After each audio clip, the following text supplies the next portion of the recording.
नमस्कार साथियों, स्वागत है आपका अपने यूट्यूब चैनल विद्या संचार क्लासेस पे। आज हम अपने इस वीडियो में भारतीय संविधान की प्रस्तावना को देखेंगे।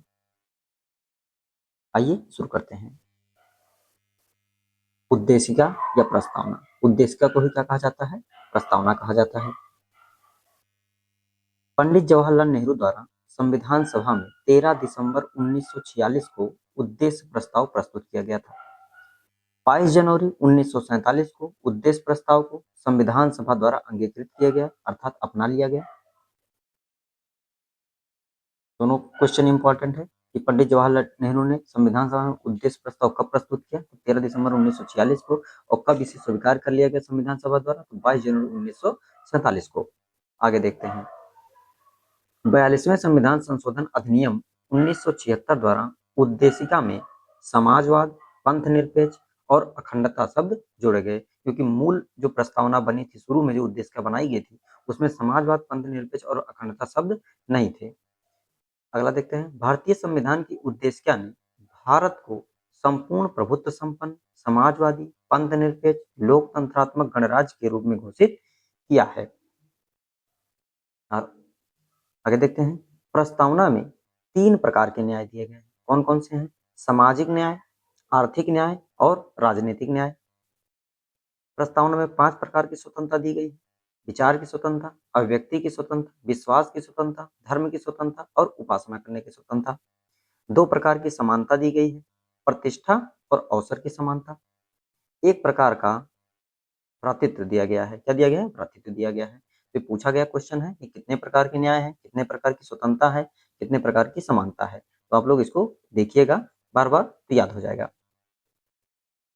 हम देख लेते हैं एक बार अपनी प्रस्तावना को। संविधान में जो है, हम भारत के लोग भारत को एक संपूर्ण प्रभुत्व संपन्न, समाजवादी, पंथ निरपेक्ष, लोकतंत्रात्मक गणराज्य बनाने के लिए तथा उसके समस्त नागरिकों को सामाजिक, आर्थिक और राजनीतिक न्याय, विचार, अभिव्यक्त, विश्वास, धर्म और उपासना की स्वतंत्रता, प्रतिष्ठा और अवसर की समता प्राप्त कराने के लिए तथा उन सब में व्यक्ति की गरिमा, राष्ट्र की एकता और अखंडता सुनिश्चित करने वाली बंधुता बढ़ाने के लिए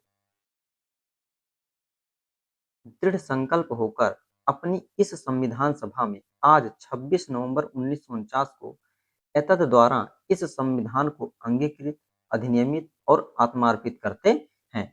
ये हमारी प्रस्तावना है। आगे देखते हैं। बेरूबारी वाद 1960 में उद्देशिका को संविधान का भाग नहीं माना गया था।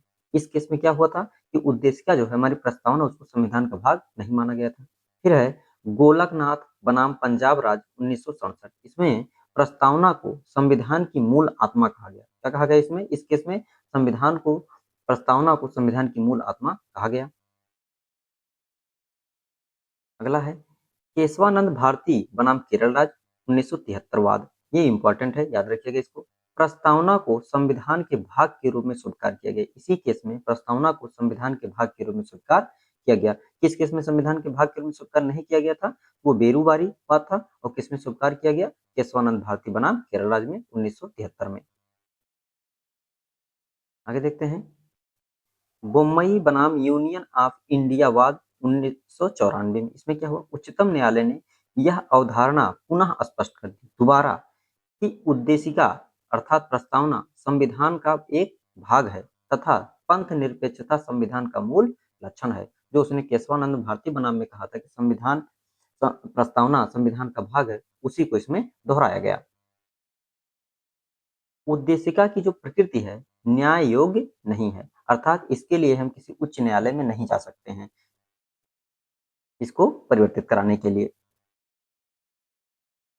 26 जनवरी 1950 को में वास्तविक संवैधानिक स्थिति थी। मतलब जब शुरू में 26 जनवरी 1950 को हमारा संविधान लागू हुआ था, उस समय प्रस्तावना क्या थी? तो उसमें प्रस्तावना में संपूर्ण प्रभुत्व संपन्न लोकतंत्रात्मक गणराज्य की चर्चा थी। आगे देखते हैं। भारत में लौकिक सार्वभौमिकता क्या है? क्योंकि ये लौकिक सार्वभौमिकता है क्या? इसका अर्थ है जनता सर्वशक्तिमान है और किसी बाह्य सत्ता के अधीन नहीं है। ये लौकिक सार्वभौमिकता का अर्थ है। क्योंकि संविधान की प्रस्तावना हम भारत के लोग शब्द से शुरू होती है। हम भारत के लोग शब्द से शुरू होती है, इसका मतलब क्या है कि भारत में सत्ता का एकमात्र स्रोत क्या है? जनता है। अर्थात संविधान की जो शक्ति है वो कहाँ से मिली है? जनता से मिली है। भारत में सत्ता का एकमात्र स्रोत जनता है। लौकिक सार्वभौमिकता का अर्थ क्या है? जनता सर्वशक्तिमान है और किसी बाह्य सत्ता के अधीन नहीं है। आगे देखते हैं, संविधान की आत्मा।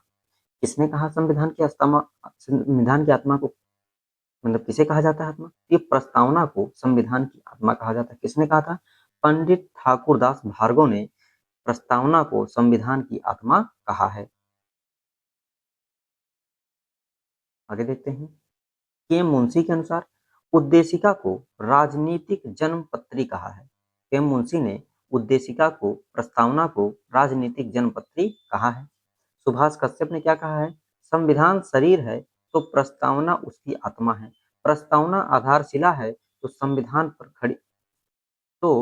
पर खड़ी अट्टालिका है। बी आर अम्बेडकर ने क्या कहा है? संविधान को एक पवित्र दस्तावेज कहा है। संविधान के बारे में भीमराव अम्बेडकर जी ने कहा है कि संविधान एक पवित्र दस्तावेज है। तो आशा करता हूँ प्रस्तावना से संबंधित ये वीडियो आप लोगों को पसंद आई होगी। चैनल पर नए हैं तो लाइक कर दीजिए, सब्सक्राइब कर दीजिए और शेयर कर दीजिए। धन्यवाद।